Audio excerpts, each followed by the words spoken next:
복잡한 정치권 이슈를 한 방에 묵직하게 풀어드리는 시간이죠. 돌쇠 토론 시간이 돌아왔습니다. 정의당의 박원석 전 의원, 공론센터의 장성철 소장, 돌쇠 두 분 어서 오십시오. 안녕하세요. 네, 안녕하세요. 아니 오늘 막 시작을 하려는데 속보가 들어온 거예요. 그래서 지금 이게 제 눈으로 확인한 속보가 아니라 우리 스태프들이 한 줄 적어준 속보여서 이거를 맞아요. 말을 해도 되나 안 해야 되나 싶을 정도로 순식간에 들어온 속보. 맞아요. 우원식 의원 원내대표 불출마. 요거 배경을 두 분은 혹시 아세요? 제가 어제까지만 해도 우원식 의원이 사선인데 갑자기 출마를 하게 된 것은 정리가 끝나가지고 네. 우원식으로 뭐 보이는구나. 그래서 우원식 의원이 되겠구나라고 전망을 했었는데 모두 다 그렇게 얘기했어요. 왜냐하면 네. 등록 마감 5분 전 등록인데 그렇죠. 게다가 이분이 전전 원내대표 아닙니까? 맞아요. 근데 또 도전하는 건 네. 엄청 이례적인데. 두 가지 이유 같아요. 예. 이번에 사퇴한 거는 그냥 내가 나가서 당선이 안 될 가능성이 있다라는 현실적인 판단, 분석이 있었을 수도 있고 경선 치렀을 때. 네. 또 하나는 네. 보이지 않는 손이 네. 무엇이 더 지금 출마하지 마. 지금 이 사람으로 조금 정리가 돼가고 있으니까 오. 출마 접어. 그럼 외력이 작용하지 않았을까라는 좀 생각이 들고요. 보이지 않는 손 누구요? 누구 손이요? 네. 상황. 민주당의 상황. 몇 분이 계시잖아요. 아, 원로급 예, 상황. 예. 예를 들면 뭐 이해찬 전 대표라든지 이런 분이 정리를 했을 수도 있고 또 하나는 뭐 본인이 뭐 부출마 선언에서 밝혔던 것처럼 지금이 경선할 모양새가? 때냐 그냥 합의 추대하자 내가 음. 빠질게 그럼 뭐 진정성 있는 모습일 수도 있고 아, 뭐 후속 취재해봐야 되겠네요. 이건 좀 취재를 해보셔야 될 것 같아요. 박원석 의원님은 어떻게 보세요? 이렇게 되면은 경선보다는 합의 추대로 무게가 확실히 실리게 될 것 같네요. 아니 두시면은 지금 몇 시간 안 남았는데 그러니까요. 그 사이에 뭐 그 될까요? 사이에더라도 정리가 될 수 있겠죠. 왜냐하면 우원식 의원이 지금 출마한 분들 중에 가장 무게감이 있는 후보였고 그러니까 저는 출마 선언 자체도 의외였어요. 이게 7개월짜리 저도요. 원내대표인데 굳이 이 상황에서 원내대표를 했던 분이 왜 나올까. 그래서 본인의 자의보다 주변의 권유 네. 이른바 이제 친명계 내의 그 의중 이런 것들이 거기에 실린 거 아닌가 이렇게 관측을 했고 실제 아까 뭐 보이지 않는 손 얘기했는데 제가 어젯밤에 대충 들었을 때 뭐 그런 식의 일단 뭐 이해찬 전 대표라든지 이제 그런 의중도 담겨 있는 거 아니냐라는 얘기가 들렸는데 오늘 아침에 속보를 보니까는 경선을 하는 게 좋지 않을 것 같다라는 쪽으로 지금 당내 의견이 모이고 있는 것 같아요. 역시 모양새가 네. 경선 모양새 지금 뭐 아니다. 경선할 때냐고 큰 차이도 없는데 다 이른바 친명 이제 후보고. 노선에 네. 오히려 당내 화합과 이 상황에서 어려운 상황에서 단일 대오를 형성해서 뚫고 나가려면 아하. 원내대표 선거 과정에 상처를 안 남기는 게 좋겠다. 근데 이런 의중이 작용했는데 결국 그런 경선이 아닌 합의 추대가 누구로 모이느냐 이거는 지금 관건이죠. 예측하기가 좀 어려워요. 오케이 보겠습니다. 2시에 보면 되니까요. 이거 배경에 대한 설명, 속보에 대한 배경 설명을 좀 들었고 오늘 뭐 가장 중요한 것은 이재명 대표 영장 심사 어떻게 되느냐. 뭐 날이니만큼 요거는 두 분의 예상을 안 여쭐 수가 없네요. 구속입니까? 기각입니까? 장 소장님? 구속 가능성이 높죠. 높아요? 네. 뭐 그런 자신이 없으면은 한동훈 법무부 장관 검찰이 이렇게 구속영장을 생각보다 좀 빨리 친 것 같거든요. 그렇다면은 본인들은 4시간 동안 PPT를 준비를 했고 뭐 1600여 쪽의 여러 가지 설명 자료도 제출했다라는 것을 보면 구속에 대해서 좀 확신하는 그러한 검찰의 모습을 보이고 있는 것 같거든요.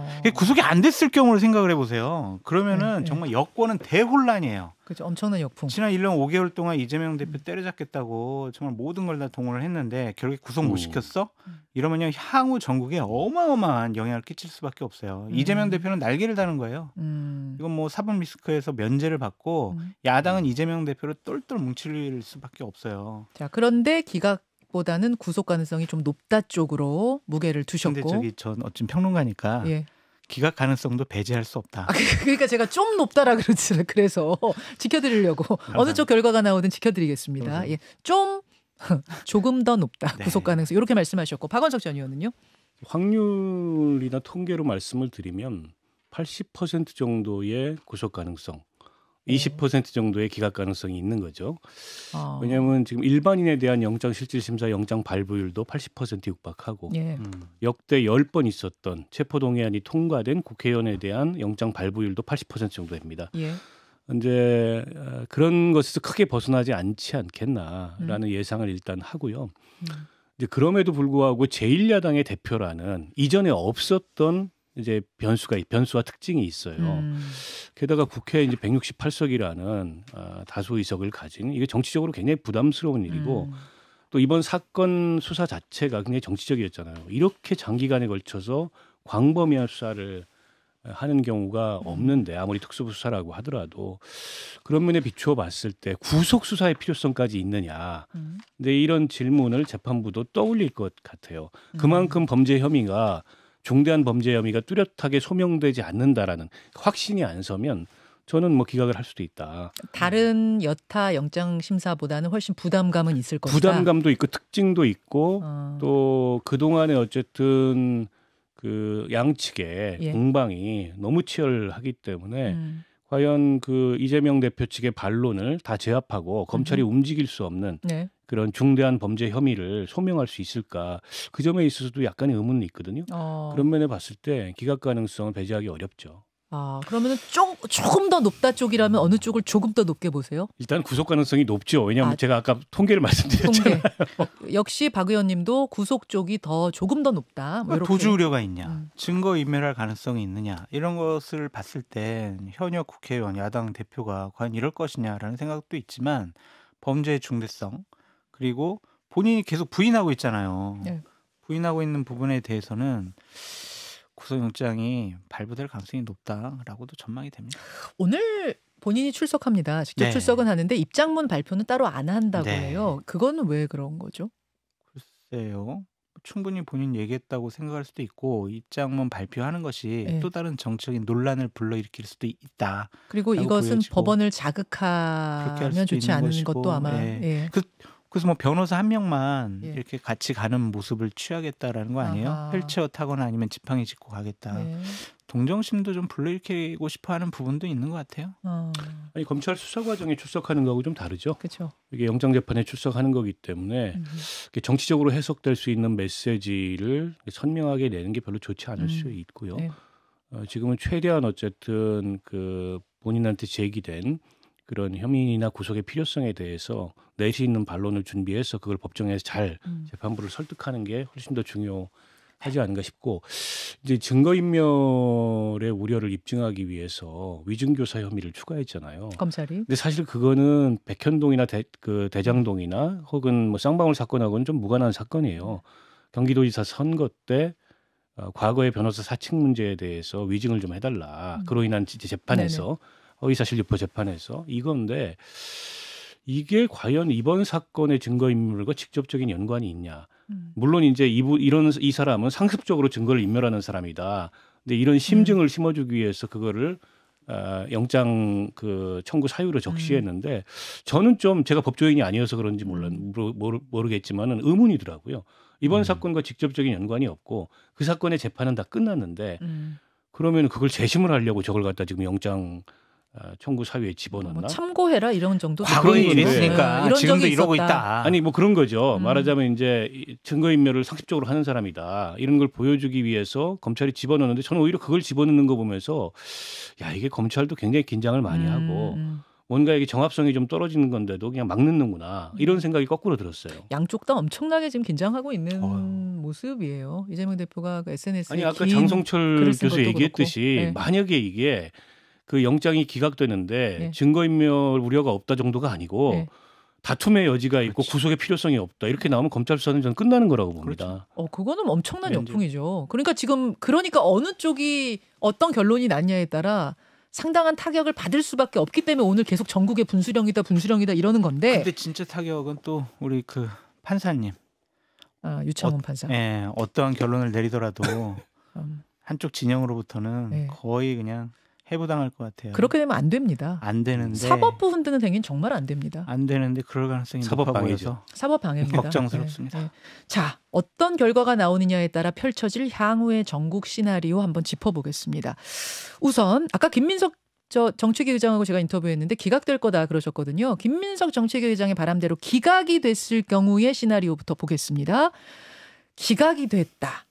구속영장 뭐 발부할 필요 없이 수사 진행해라 이런 결정이 나왔을 경우 민주당 어떻게 될까요? 정치 검찰의 정적 죽이기라는 이재명 당대표의 그동안의 얘기, 그리고 검찰은 소설 뭐 여러 가지 조작을 통해서 자신을 향해서 칼날을 들이댔다, 이런 것에 대한 뭐 여러 가지 증명이 된 거죠. 그러면 이재명 당대표는 당대표로서 지위가 확고해질 것이고, 예.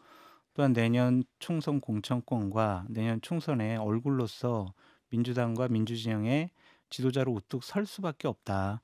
아무리 이제 뭐 여러 가지 재판 나가고, 예. 또 뭐 추가로 증거가 나오고 누구 진술이 나온다고 하더라도 그동안 이재명 당대표와 민주당을 괴롭혔던 이재명 개인의 사법적인 리스크는 면죄부를 받았다. 이재명 당대표의 리더십은 확고해진다. 그렇게 봐야 될 것 같습니다. 그런 캠페인들이 이어질 것이고, 네. 그래서 제가 궁금한 건 이제 이른바 비명계, 네. 가결표를 던졌던 의원들의 이 포지션은 어떻게 거기서 두 가지 길이 있을 거예요. 이재명 당대표의 결정 사항인데 비명계들을 포용을 하고, 예. 자, 우리가 중요한 거는 지난번에 뭐 나 가결표 던지고 나를 곤혹스럽게 만들고 그거보다 내년 총선 승리가 우리가 중요하지 않냐. 우리 다 함께하자. 통합, 화합. 우리 같이 공천도 다 합리적으로 하고 경선하고, 네. 당신들에게 불이익 주지 않겠다. 절대 불이익 없다. 이런 메시지 내가지고 하나의 민주당으로 간다면. 그렇게 갈 것 같습니까? 아니요. 여태까지 이재명 당대표는 그런 모습 보이지 않아가지고. 구속영장이 기각되는 게 그 자체로 무혐의나 불기소는 아닙니다. 네. 그건 별개의 문제고, 이재명 대표에 대한 수사, 뭐 기소, 이건 계속 될 거예요. 그럼에도 불구하고 정치적으로는 기사회생하고 반전을 만드는 거죠. 예. 검찰 수사의 정당성에 대한 대대적인 논란이 벌어질 거고, 한동훈 장관의 정치적 책임이 거론될 수밖에 없을 거다. 저는 그렇게 예측을 하는데요. 이제 당내에 이재명 대표가 통 크게 그럼에도 불구하고 이제 화합의 메시지를 내고 그걸 끌어안으면 민주당 내부는 이제 잦아들고 조용해지겠지만, 근데 이제 그러기가 어려운 게 이재명 대표 본인의 스타일도 있지만 이재명 대표를 명분으로, 네.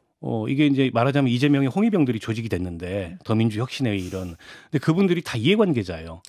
공천 받으려고, 네. 지금 전국 각지에서, 네. 그 특히 이제 비명 후보들이 있는데 아주 전략적으로 파고들고 있는, 네. 이런 분들이 있는데, 이 이해관계가 이미 조직돼 있고 표면화돼 있습니다. 그거 쉽지 않아요. 그건 사실은 이재명 대표의 우군인데 그 목소리를 외면할 수가 있겠습니까? 그런 면에서 저는 결국 지금 이제 비명계, 뭐 국민의힘처럼 공천 학살 이런 거 쉽지 않은데, 전체적으로 그런 분위기가 조성이 되겠죠, 당내에. 제가 이제 2016년, 20년 막 총선 공천 과정들을 보니까, 네. 권력을 잡고 있거나 공천권을 행사할 위치에 있는 분들은 이상한 착각을 해요. 어떤 착각이요? 우리는 총선에서 승리할 수 있어. 그러니까 내가 마음대로 내가 공천 주고 싶은 사람 공천 줘도 국민들이 선택을 할 거야. 그래서 나한테 쓴소리하거나 자꾸 내부에서 비판하는 사람들은 없어졌으면 좋겠어라고 생각을 해요. 근데 만약 이재명 당대표 사법 리스크가 없어지면은요, 대통령에 대한 부정평가가 높기 때문에 민주당이 총선 승리할 가능성이 더 높거든요.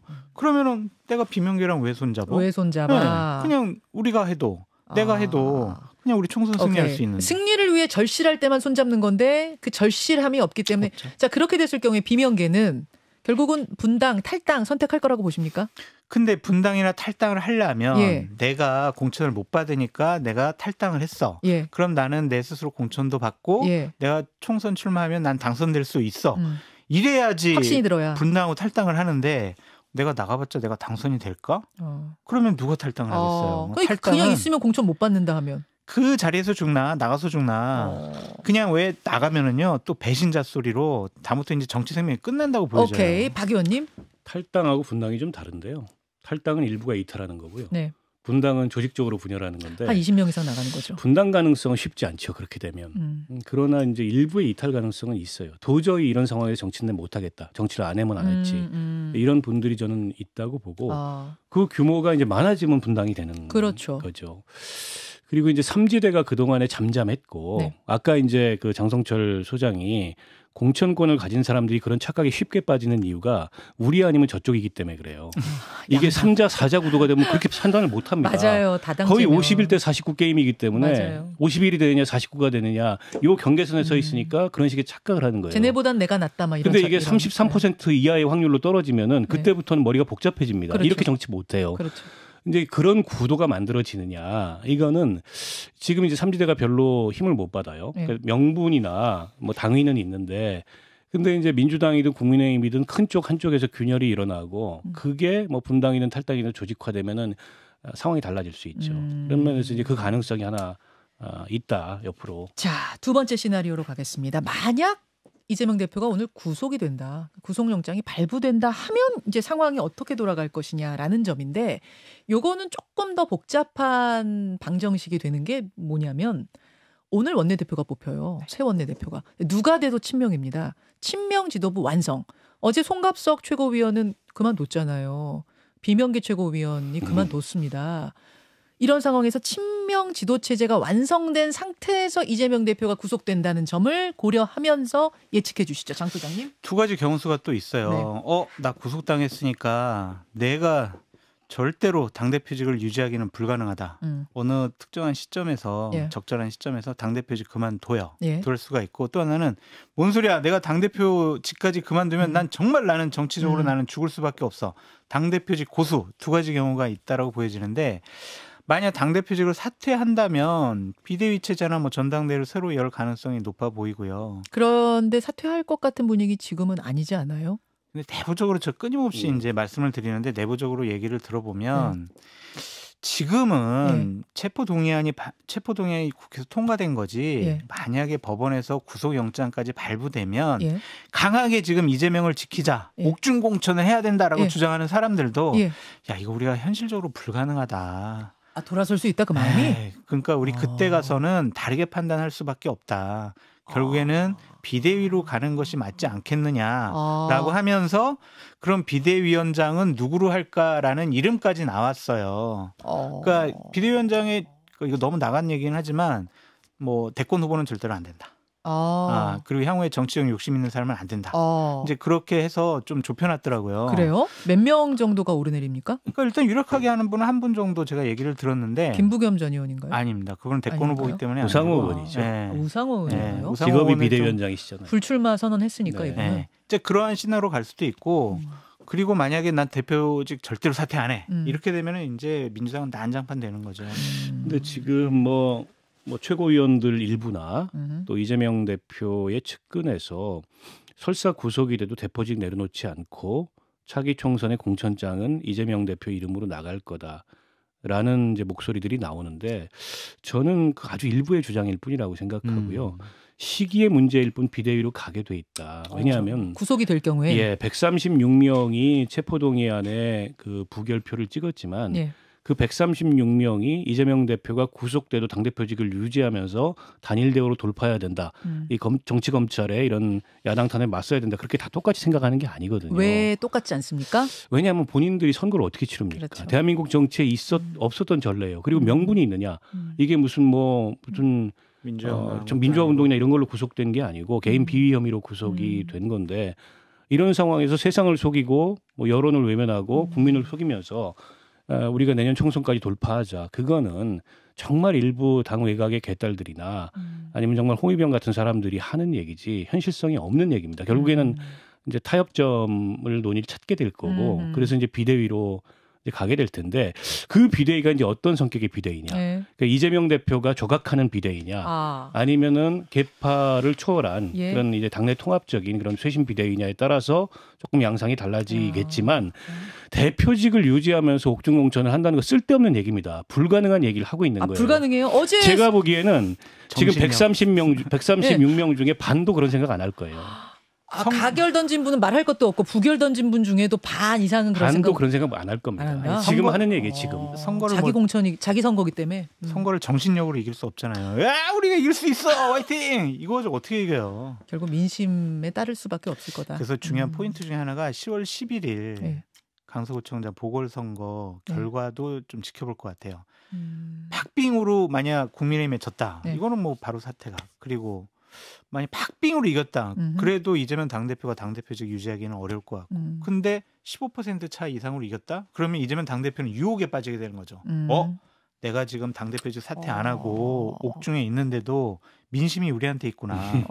그럼 대표직 사퇴 안 하고 좀 어떻게 좀 하는 방법을 찾아볼까라는 유혹에 빠질 건데 그것도 이제 낭만적인 환상적인 생각인 것 같고 현실적으로 옥중에서 공천 어떻게 해요? 못해요. 자, 이런 상황 속에서 이제 민주당 내부에서는 색출 작업이 막 이루어지고 있어요. 가결표 던진 사람 중에 스스로 가결이라고 밝힌 사람들은 징계해야 된다. 해당 행위다. 이것을 놓고 이게 맞느냐 그러냐 막 있었는데 어제 송갑석 최고위원이 최고위원직을 던지고 나가면서 이렇게 말을 했습니다. 들어보시죠. 급기야 우리 당 국회의원들은 가결이냐 부결이냐를 고백함으로써 자신을 증명해야 하는 상황에 내몰려 있습니다. 증명하지 않는 자, 증명하지 못한 자, 증명이 불충분한 자의 정치 생명을 끊는다고 합니다. 저는 자기 증명을 거부합니다. 비로하고 야만적인 고백과 심판은 그나마 국민들에게 한 줌의 시종자처럼 남아있는 우리 당에 대한 기대와 믿음마저 날려버릴 것이기 때문입니다. 저는 자기 증명을 거부합니다. 그것이야말로 양심과 소신에 기반한 저의 정치 생명을 스스로 끊는 행위이기 때문입니다. 자, 여기에 대해서 정청래 수석 최고위원이 이렇게 이어서 말했습니다. 모두를 사랑하는 것은 아무도 사랑하지 않는다라는 말이 있습니다. 모두가 잘못했다는 것은 아무도 잘못하지 않았던 말과 또 같은 말이 될 것입니다. 자, 이거 굉장히 제가 거꾸로 질문을 한번 해볼까요? 예. 저 이제 표결 이후에 가결표를 가장 정치적으로 앞장서서 공격하고 있는 정청래 최고위원은 본인이 부결표를 찍었다는 걸 어떻게 증명하죠? 그 본인의 주장일 뿐이잖아요. 증명할 방법이 없습니다. 정청래도 부결표가 아니라 가결표를 찍었을지도 모른다. 제가 이렇게 떠들고 다니면 네. 비상식적이라고 욕먹을 거 아니에요. 그렇겠죠. 그런 것 자체가 비상식적이에요. 지금. 누구는 가결을 찍었을 거다. 누구는 부결을 찍었을 것이다. 그러면서 뭐 투표용지까지 이렇게 네, 인증하고 십자가 밟기 하고 그걸 요구하고 또 그런다고 밟고 있고 이게 사실은 비상식적인 겁니다. 한마디로 얘기해서 자, 가결은 배신이고 가결은 해당 행위다. 축출하자. 이거 따라해봐. 총불이 딱 겨눠놓고. 못 따라하면 쏴버릴 거야? 이러고 있는 거예요. 그러면 이게 더불어공산당이지 무슨 더불어민주당입니까? 저는 자꾸 색출 작업 저렇게 하면 민주당은 정당 해산해라라고 말씀을 드리고 싶습니다. 헌법 8조에 있습니다. 정당은 그 목적, 조직과 활동이 민주적이어야 한다라고 되어 있고 국회법 114조의 2. 의원은 국민의 대표자로서 소속 정당의 의사에 기속되지 아니하고 양심에 따라 투표한다라고 되어 있습니다. 헌법과 국회법을 정면으로 위반하고 있는 민주당은 자꾸 저런 행동이 반복되면 차라리 정당 해산해라라고 말씀드립니다. 자, 일단 여기까지만 듣고 오늘 댓글쇼 본방송 후에 유튜브 댓글쇼로 두 분과 더 이야기를 좀 나눠가도록 하죠. 여기서 인사드립니다. 고맙습니다. 감사합니다.